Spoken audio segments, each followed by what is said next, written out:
Captain Daniel Hayes sat in the command chair of the human transport vessel as it moved through the empty black space of the Zephyr sector.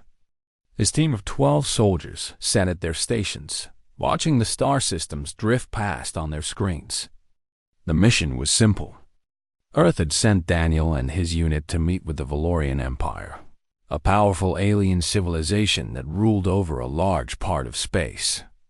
Nobody knew if this first meeting would lead to peace or war. Daniel kept his hands steady as he watched the space ahead. The radio crackled with chatter from the Valorian orbital station below. Queen Ashria ruled the Valorian people from her throne on the world called Crystallis. Her kingdom was vast and powerful. The humans wanted to trade with them and live in peace. That was why Daniel had come here with his soldiers. He was a good soldier and a good man. He did not want to fight unless he had to.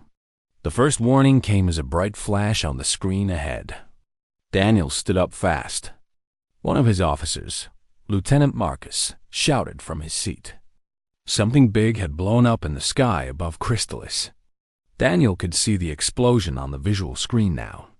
A massive ship was breaking apart, burning with fire and light.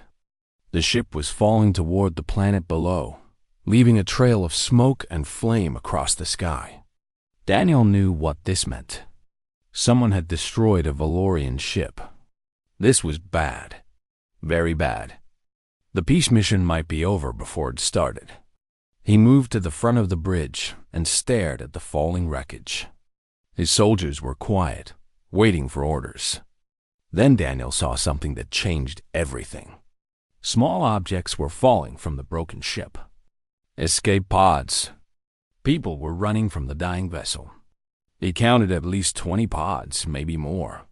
They were falling through the upper air, moving down toward the planet. Some would make it. Others would not. The fire was too hot. The speed was too fast. Daniel had seen this before on other worlds. Most of those people would die. But one pod caught his attention. It was smaller than the others, and it was falling differently. It was moving slower, like something was wrong with it. Daniel zoomed the camera on that pod. He looked closer. There was something inside. A shape, something living. Through the view screen, Daniel could see what looked like a small figure. Small and alone. Without thinking about it, Daniel made a decision. He turned to his officers and spoke with a hard voice. "Change course. Now, move us toward that pod. Move fast." Lieutenant Marcus looked at him with worry.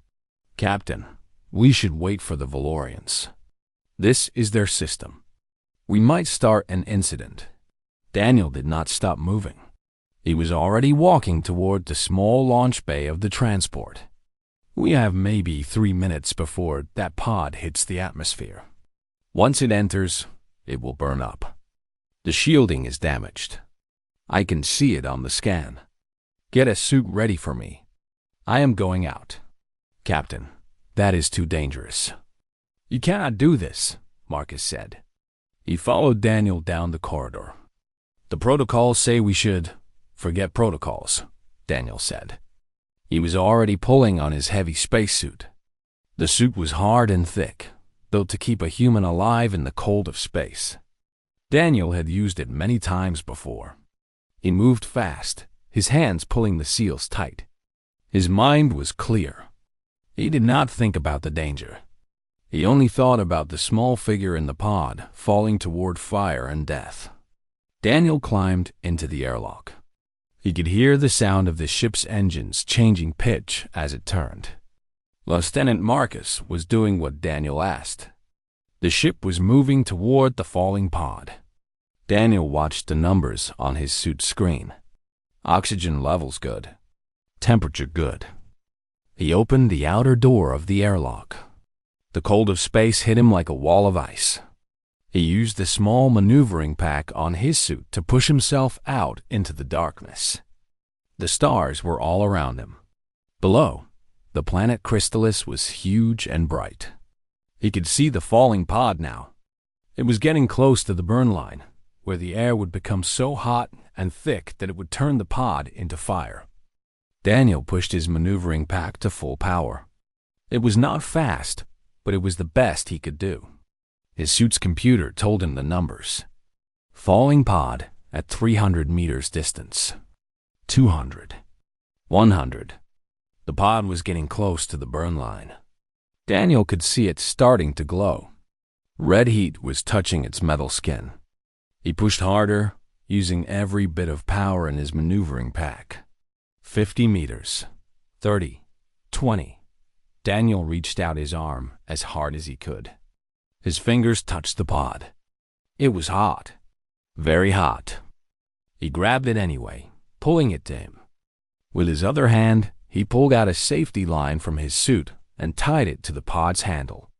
Then he used his maneuvering pack to turn them both back toward the ship. The transport was moving toward them. He could see it getting bigger. The open airlock was like a mouth waiting to swallow them. Daniel pulled the pod close and made sure the line was tight. His arms burned from the heat of the pod.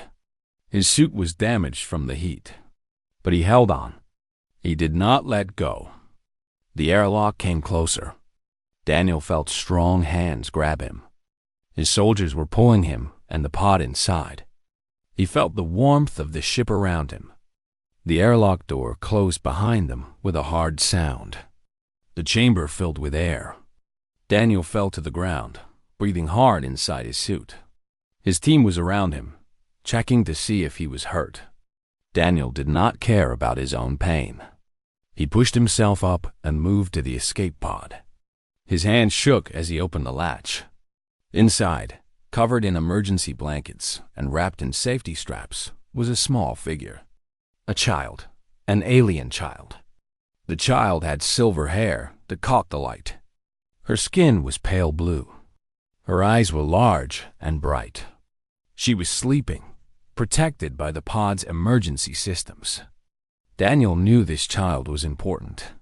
Something about her told him this was not just any Valorian. The features, the way she looked, the quality of her clothing, even damaged as it was. This was someone special. Then his scanners showed him the genetic information. His computer beeped with recognition code. Daniel's face went white. He looked at his lieutenant.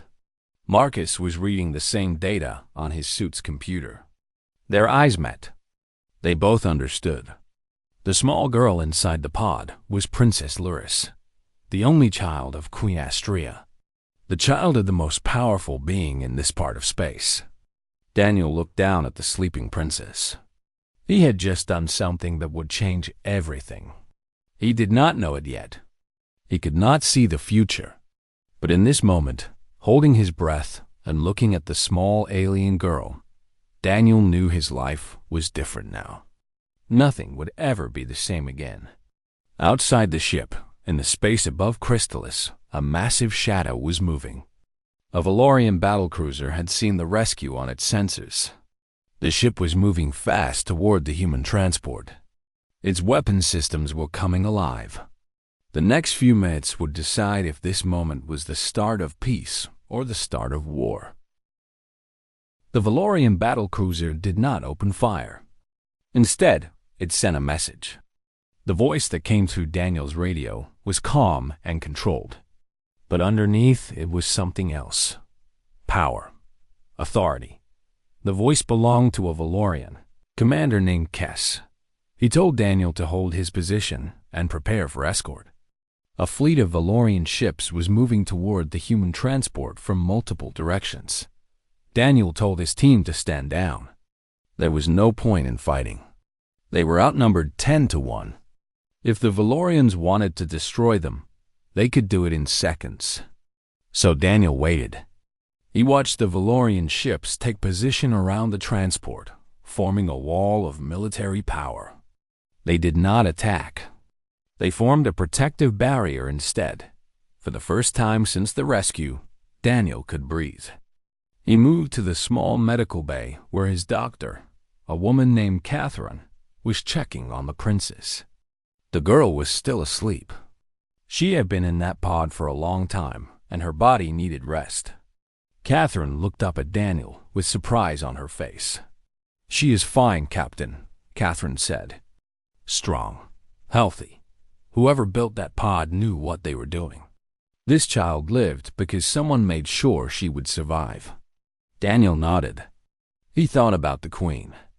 A mother who had made sure her child could survive, even if everything else failed. That was love that could cross the space between worlds.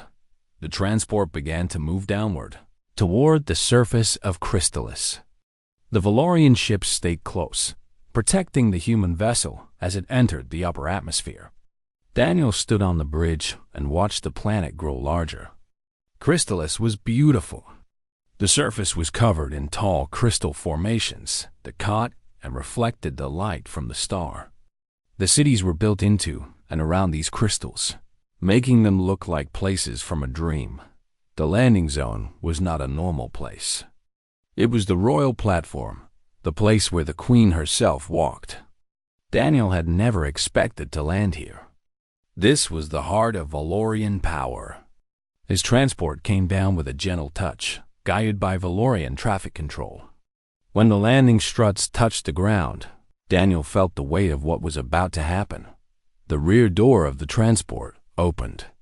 Fresh air from an alien world entered the ship. Daniel took a breath. He could smell something like flowers and metal. His soldiers stood straight in their dress uniforms. Daniel held the still sleeping Princess Lyris in his arms. Catherine walked beside him, ready to help if the child needed care. What Daniel saw outside made him stop moving. Hundreds of Valorians stood on the landing platform.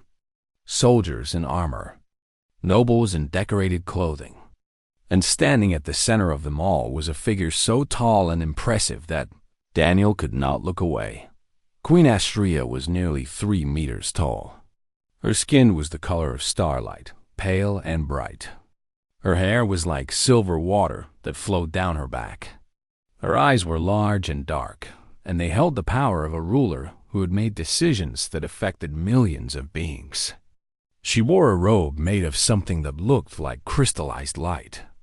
When she moved, the robe moved with her like it was alive. The Queen looked at the human captain. She looked at the child in his arms. For a moment, nothing moved. No sound came from the hundreds of Valorians standing on the platform. Then the Queen's eyes changed. Something broke inside her. Her face showed pure feeling, something raw and true. Tears began to fall from her eyes. Daniel had never seen a Valorian cry before. He did not know they could. But Queen Astrea was crying now. Not from sadness, from joy, from relief, from a mother's gratitude that her child was alive. The Queen moved toward Daniel. She walked with purpose, her steps fast and sure. Her guards did not stop her. The nobles stepped back to let her pass. She came to Daniel and looked down at him. Then she placed her hands on his shoulders. It was a gesture that meant something important in Valorian culture. Daniel could feel the weight of her hands. She was strong enough to hurt him, but her touch was gentle. "You saved my child," the Queen said. Her voice was deep and filled with power. "You risked your life for someone you did not know. Someone from a different world, a different kind of being. You did this without being asked, without expecting a reward." Daniel did not know what to say. He held the princess carefully. The girl was starting to wake up. Her eyes were opening. She looked up at her mother, and the Queen made a sound of joy that echoed across the platform. The Queen took her daughter from Daniel's arms. She held the princess close to her chest. She closed her eyes and held the child like she would never let go. All the Valorians on the platform bowed their heads in respect. They understood. A mother had gotten her child back. When the Queen opened her eyes again, she looked at Daniel with tears still falling. "From this moment forward, you are not just a human delegate," the Queen said. "You are family to the Valorian people. What can I give you? What can I do to show you the depth of my gratitude?" Daniel started to speak, but the Queen raised her hand. She had already decided what she would do. You will come to the Grand Stellar Hall, the Queen said. You will stand before the entire Valorian Empire. You will receive the Medal of Crystalline Valor. No being from outside our world has ever received this honor. But you have earned it. You have shown us what it means to be brave. You have shown us that honor and courage exist among all beings, no matter how different we are. The Queen turned to walk away, still holding her daughter. She looked back one more time at Daniel. "Thank you," she said simply. "Thank you for giving me back my heart." The ceremony happened 3 days later. The Grand Stellar Hall was so big that Daniel could not see the far walls. Thousands of Valorians filled the hall, standing in perfect rows. They wore their finest clothes and their formal armor. They stood in silence as Daniel walked down the center path toward the throne where Queen Ashria waited. The Queen herself placed the medal around Daniel's neck. The medal was made from actual crystal, cut and shaped from the stone of Crystallis itself. It was worth more money than most humans would see in their entire lives. But that was not why it mattered. It mattered because it meant the Queen and all of her people believed in what Daniel had done. When the medal was in place, every single Valorian in the hall bowed deeply. They bowed not as subjects to a superior, but as warriors and nobles honoring one of their own. The sound of all those beings bowing at once was like thunder. That night, Princess Lyris came to Daniel's room in the royal palace. She was awake now, and she moved with the careful grace of a child raised in power and wealth. She was not afraid of the human. She walked up to Daniel and looked up at him with her large, bright eyes. "My mother says you saved my life," the princess said. Her voice was soft but clear. "She says you did not have to. You could have left me." Daniel knelt down so he was closer to the child's level. "I could not leave you," he said. "You needed help. So I helped. That is what we do. We help each other. It does not matter where we come from." The princess smiled. "Then I will always remember you," she said. "And when I am old enough to rule, I will make sure the humans are never forgotten. My mother has made a peace treaty with your people because of what you did. You changed the future." Daniel realized that the child was right. He had done something that would echo through time and space. A single act of kindness and courage had changed the course of history. News of Daniel's rescue spread across the galaxy like a fire burning through dry wood. The story was simple and powerful. A human soldier had saved the child of an alien queen. He had risked everything and asked for nothing in return. Every news network reported it. Every planet heard about it. Daniel became famous overnight. On Earth, people celebrated him. Governments wanted to meet him. Citizens wore his face on their shirts and carried his image on screens. Leaders called him a hero and a symbol of human courage. Universities wanted him to speak to their students. Military officers wanted to study his tactics and his decisions.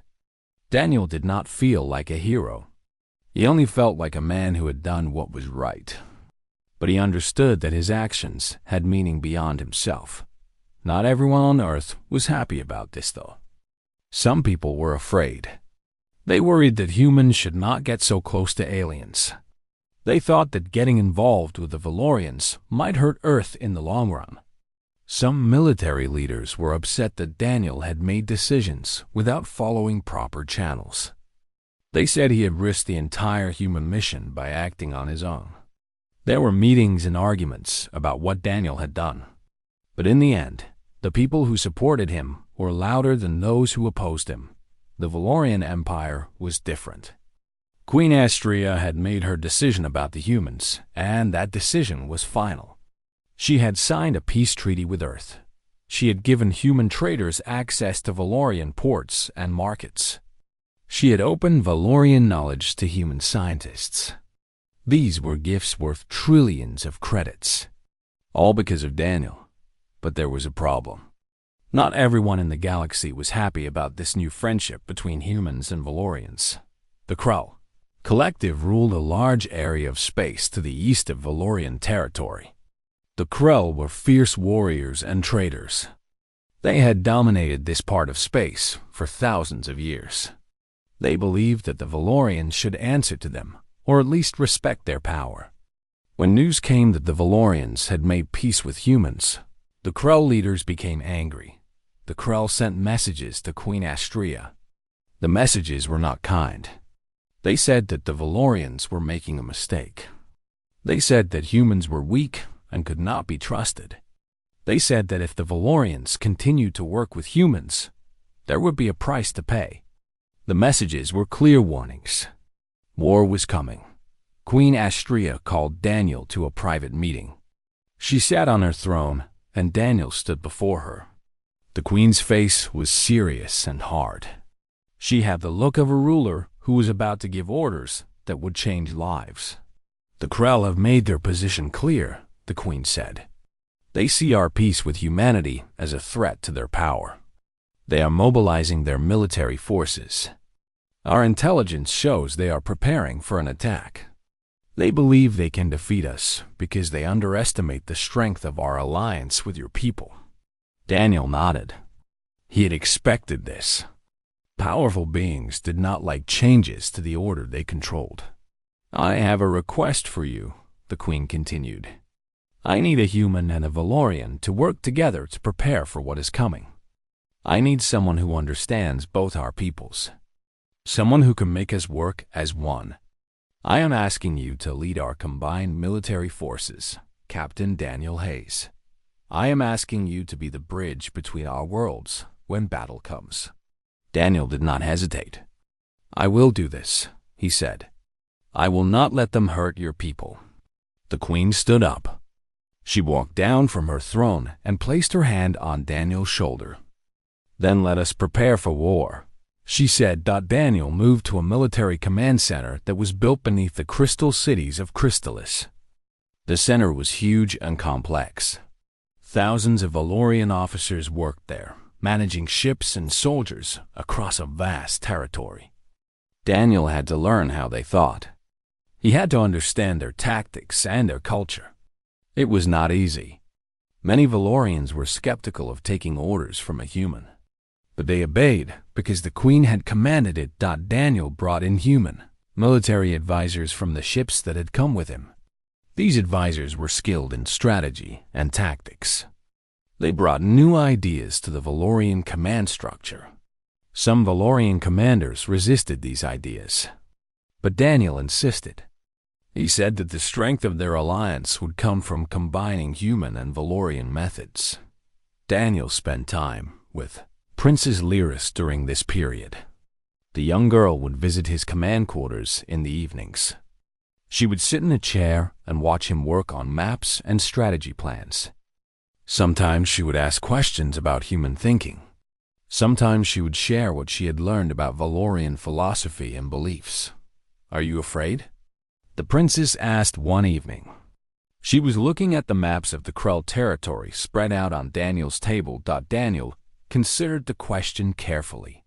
"Yes," he said. "I am afraid. But fear is not weakness. Fear is a signal that something important is at stake. When I am afraid, I work harder. I think more carefully. I make better decisions." The princess nodded like she understood. "My mother says that you are unlike any human she expected to meet," the princess said. "She thought humans were a lesser species. But you have shown her that humans have gifts the Valorians do not. You think differently. You move faster. You take risks that we would not take. And Valorians have gifts too," Daniel said. "You have discipline and knowledge. You have patience and power. When we work together, we are stronger than either of us could be alone." The princess smiled. It was the smile of a young being who was beginning to understand the world. Days turned into weeks. Daniel and his team of human advisors created a new kind of military strategy. It was not purely Valorian and not purely human. It was something new. It used speed and adaptability. It used innovative thinking and bold action. It combined this with Valorian strength and discipline and knowledge. Daniel trained Valorian soldiers to think like humans. He taught them to improvise and to take risks when it was necessary. His human soldiers trained to fight like Valorians, to use formation tactics, and to coordinate with precision. Slowly, a unified force began to take shape. Queen Ashria presented Daniel with a special gift. She gave him command of an elite unit of Valorian warriors. These warriors were the best fighters in the entire Valorian military. They had trained for decades. They had fought in dozens of conflicts. Their commander was a Valorian named Theron, who had served the Queen for 40 years. When the Queen told Theron that he would follow Daniel's orders, the Valorian commander showed no emotion. He simply bowed and said, "As the Queen commands, I will serve." But something in his eyes told Daniel that this was a test. Theron would follow Daniel's orders, but he would be watching.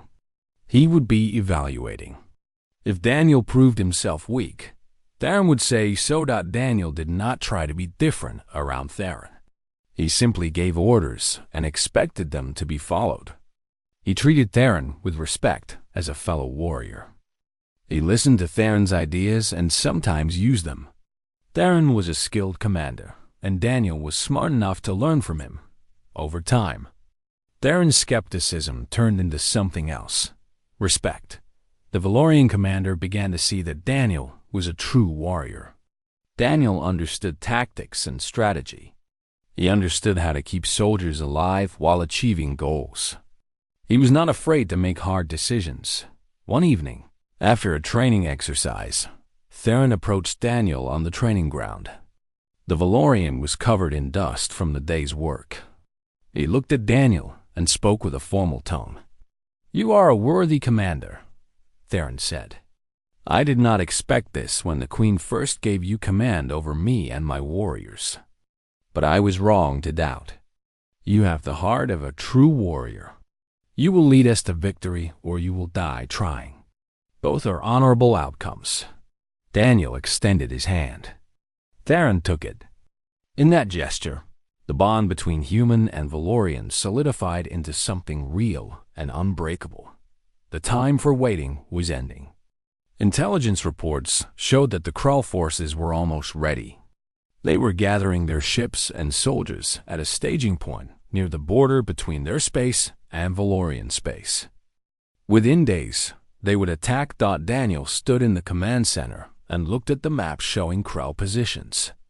He looked at the forces under his command: Valorian ships and soldiers, human fighters and advisors, all waiting for his orders, all ready to fight. Daniel knew that the next battle would determine more than just territory. It would determine whether humans and Valorians could truly fight as one. It would determine whether the alliance that had been born from a single act of kindness could survive the test of war. The Krull attack came in the early morning hours. Daniel was in the command center when the alarms began to sound. The screens showed enemy ships crossing the border into Valorian space. The ships were large and well-armed. There were hundreds of them. The Krull were not coming to talk. They were coming to destroy. Daniel did not panic. He had prepared for this moment. He had gamed out the scenarios 1,000 times. He had trained his forces until they could move together like a single organism. He stood up from his command chair and spoke with a clear, strong voice. "All units, this is command. Execute Defense Plan Alpha. I repeat, execute Defense Plan Alpha. Valorian ships move to intercept position. Human fighter squadrons, you are green light to launch. Move now." The response was immediate. Across dozens of ships and stations, officers and soldiers heard the command and began to move. The Valorian fleet began its movement toward the enemy forces. The human fighter pilots climbed into their ships and strapped themselves in. Ground crews moved with speed and precision, fueling ships and loading weapons. Daniel had made a choice that was unusual and bold. He was going to keep diplomatic channels open during the battle. Most military commanders believed that war and diplomacy did not mix. But Daniel thought differently. He told his communications officer, a human woman named Nicole, to send a message to the Krell command ship. Nicole hesitated for just a moment. "Sir, is this wise?" "Send the message," Daniel said. Nicole began to speak into her communication device. Her voice was calm and professional. The message went out to the Krell fleet on all open channels. "This is the combined human-Valorian command. We do not wish to fight you. We seek only peace and coexistence. The humans and Valorians stand unified. We are prepared to defend our space and our people. But we offer you one final opportunity. Withdraw your forces now, and we will discuss peace. Proceed with your attack, and we will give you no other choice." For a moment, there was silence on the communication channels. Then a Krell voice responded.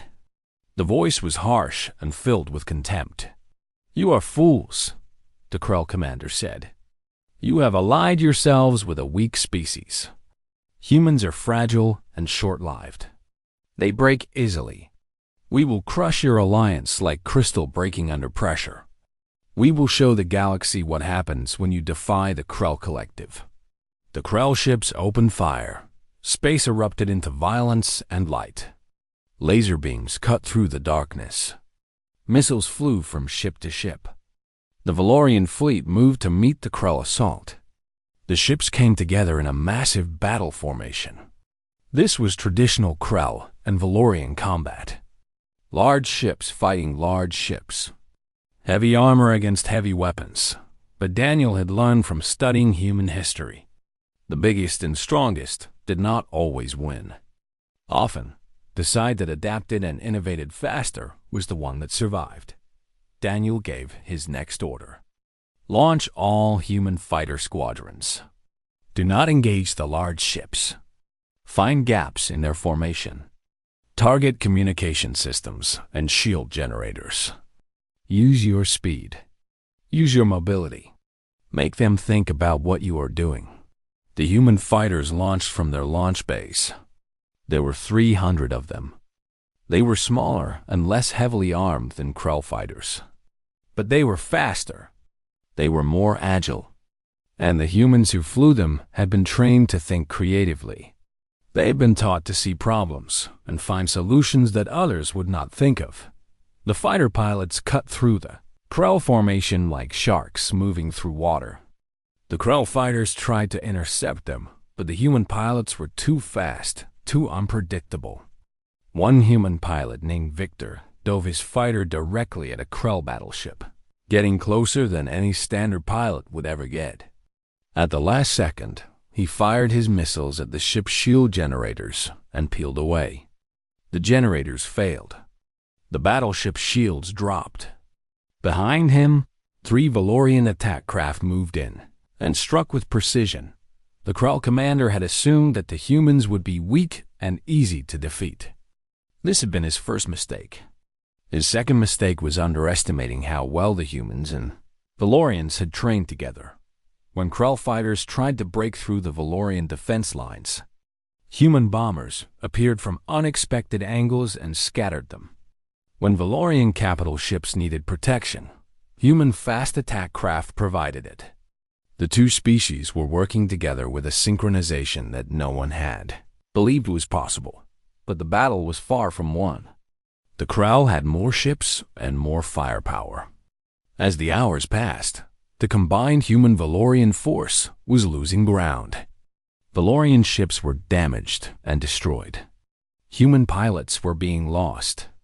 The commanders on both sides were taking losses they could not afford to replace quickly. Daniel knew what he had to do. It was the most dangerous thing he could do. It was the move that violated every rule of military command. But it was the only move that could win the battle. "Theron," Daniel said to the Valorian commander, "I am taking a small fighter team to the Krell command ship. I am going to disable their systems from the inside. When I do this, their ship will be vulnerable. That is when you attack with everything you have. Can you time it perfectly?" Theron's eyes widened. "You will die, Captain." The security on the Krull command ship is impossible to overcome. Maybe, Daniel said. But I've been training in their ship designs. I know how they think. I know their patterns. And I am willing to take the risk. Can you do this? Theron nodded slowly. I will be ready, he said. Daniel climbed into a small fighter craft. Behind him, 5 other human pilots climbed into their ships. These were his best pilots, the ones who understood his thinking. Together, they moved their fighters toward the Krull command ship. The Krull did not expect an attack on their command vessel. They thought it was too well protected. They thought no one would be crazy enough to try it. This was their third and final mistake. Daniel's fighter moved through the Krull, defenses like a knife moving through cloth. He had studied the layout of Krull ships for weeks. He knew exactly where the weaknesses were. He knew where the sensor networks had gaps. His pilots followed his lead, and together they penetrated deeper into the enemy defenses. Then they were inside. Daniel's fighter entered the launch bay of the command ship. His supporting pilots stayed outside to provide cover. Daniel ejected from his fighter as soon as it touched ground. He moved through the ship using routes he had memorized. His suit was equipped with computer hacking tools. He had studied Krull technology for weeks with human experts and Valorian allies. He found the main control center. Krull warriors tried to stop him, but Daniel was fast and strong. The suit was built to make humans dangerous in combat. He moved through the Krull defenses like water flowing around stones. When he reached the central computer core, he planted the device that would disable the command ship's weapons and shields. The explosion was small, but it was perfect. The command ship's systems went dark. Its weapons stopped firing. Its shields shut down from his position on the ship. Daniel looked out a viewscreen. He saw the Valorian fleet move. Theron had been watching. The moment the command ship lost power, the Valorian commander attacked. The Krull command vessel took hits from a dozen Valorian capital ships all at once. Daniel ran. He had maybe 30 seconds before the ship's destruction became inevitable. He moved back through the corridors, following his mental map. Behind him, fires broke out. The ship was falling apart. His suit's computer told him the oxygen levels were dropping. He reached the launch bay as the gravity systems failed. He pulled himself into a small escape pod. His fingers found the launch button. The pod fired out of the dying ship just as the command ship exploded in a ball of fire. The Krull fleet saw their command ship destroyed. They saw their commander dead. They realized that this battle was not going the way they had planned. The human and Valorian forces were not breaking. They were getting stronger. They were fighting harder. One by one, the Krull ships began to withdraw. The ones that had been damaged too badly tried to escape.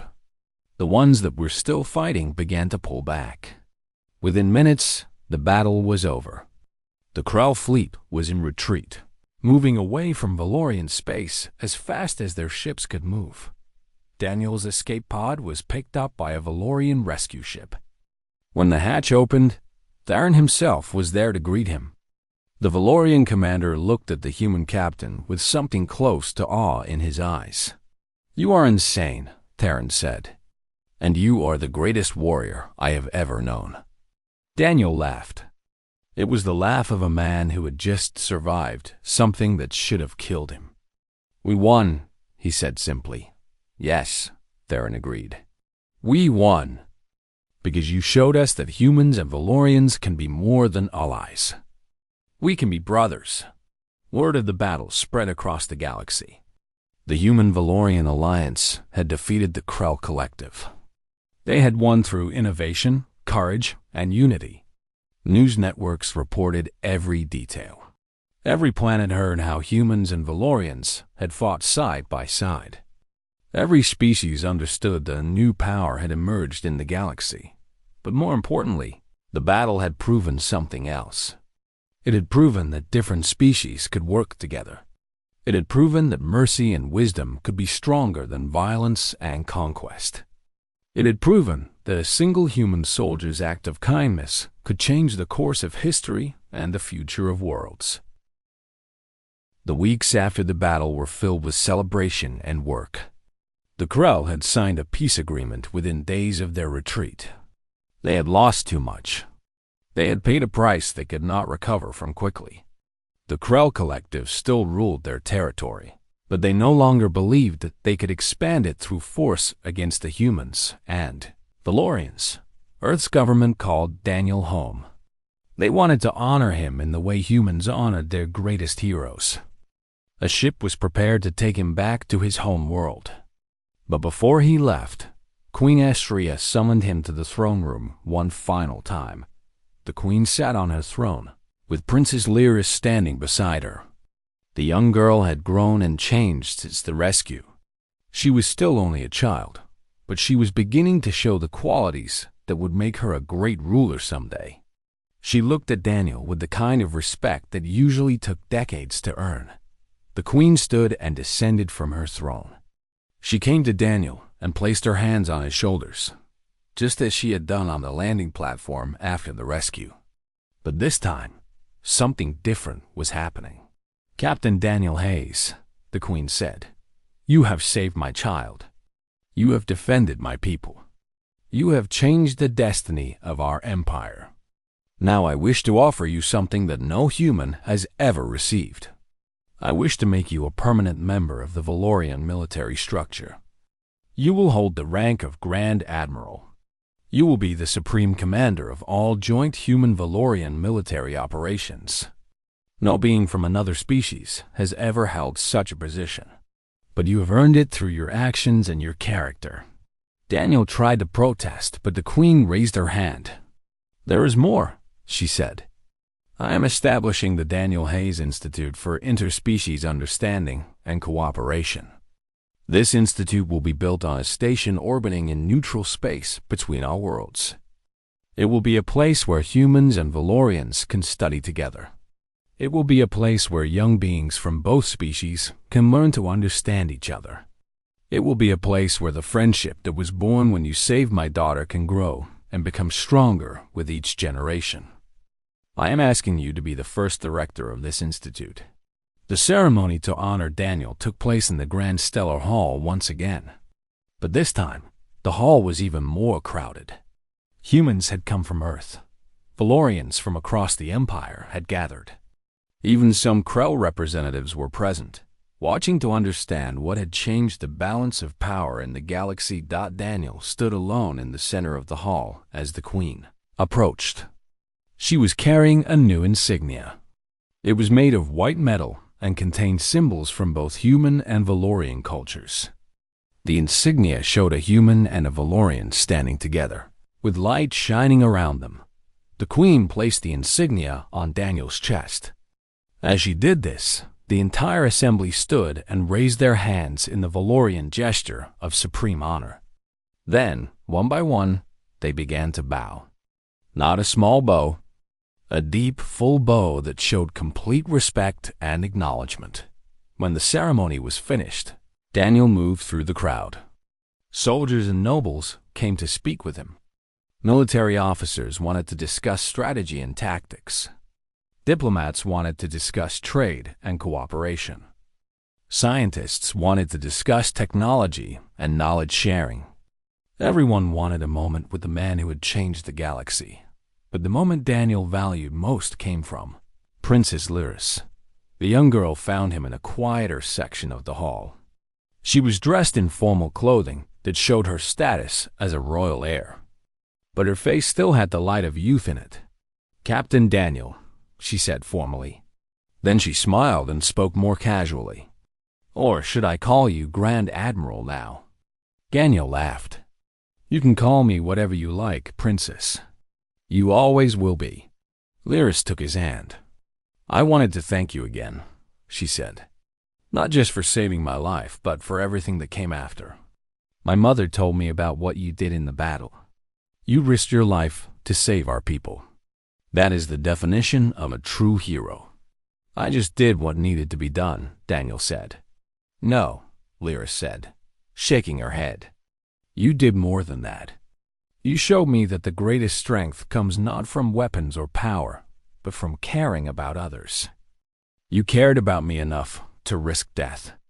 You cared about the Valorian people enough to lead them in battle. That is what I will remember. That is what I will try to become when I rule the Empire. Daniel knelt down to the princess's level. You will be a great queen, he said. You will rule with wisdom and compassion, and you will remember that different beings can work together. You will remember that humans and Valorians can stand as equals. Lyris handed him something. It was a pendant made of crystal, the same crystal as the Medal of Valor. She had cut it from the royal stores, and it was crafted with great care. This connects us forever, the princess said. When you look at it, remember that you will always have a friend among the Valorians. No matter how far away you go, no matter how much time passes, this will bind us together. 2 months later, Daniel stood in the command center of the new institute. The station was beautiful, built with both human and Valorian engineering. It orbited in the neutral zone between the two civilizations. From the main observation deck, Daniel could see the lights of both human and Valorian space. The first class of students had arrived. There were 40 humans and 40 Valorians. Young beings from both species who would spend the next 4 years learning about each other's cultures, science, philosophy, and way of life. Some of them were nervous about being around aliens.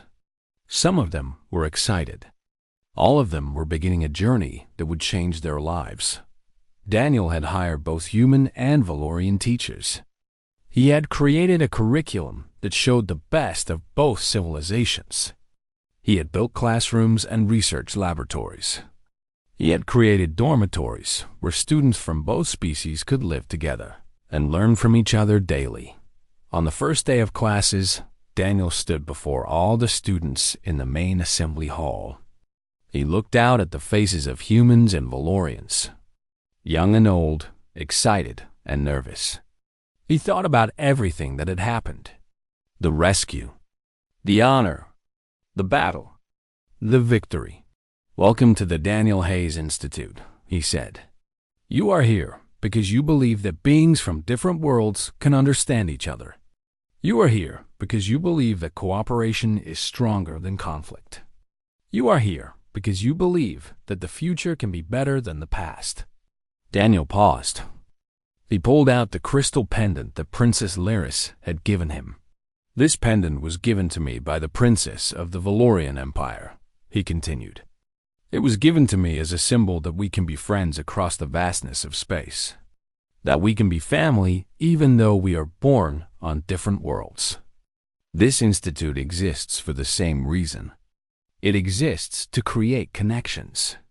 It exists to build friendships. It exists to show that the galaxy is a place where beings can grow together instead of tearing each other apart. The students listened in silence. Some of them would leave this institute and become teachers themselves.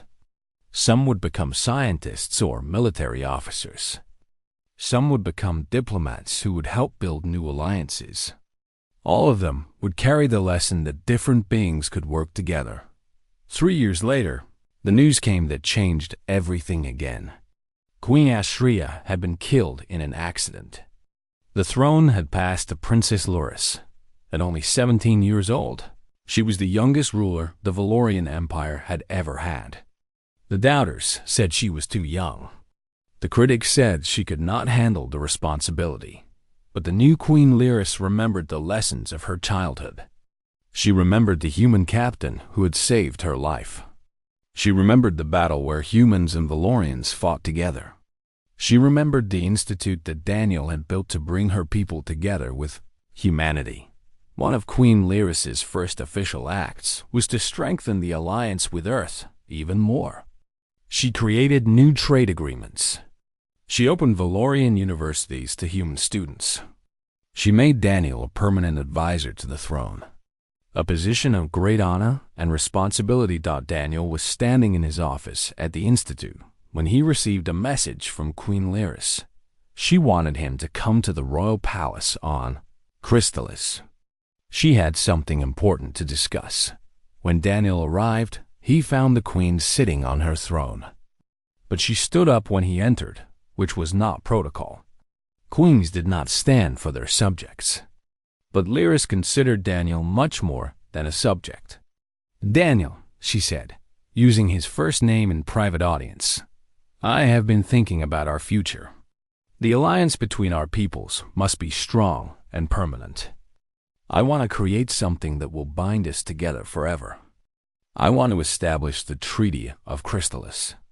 It will be a formal declaration that humans and Valorians will always stand together. No force in the galaxy will be able to tear us apart." Daniel nodded. "That is a great goal, Your Majesty," he said. "There is more," Lyris said. "I want the treaty to be signed in front of the entire galaxy. I want leaders from every species to witness it. I want it to become a symbol of what is possible when different beings choose cooperation instead of conflict. And I want you to stand beside me as it is signed, not as a subordinate, but as an equal partner. That is where you belong." Daniel stood before Queen Lyris, no longer young, but still strong. He had started as a soldier. He had become a bridge between worlds. He had shown that one act of kindness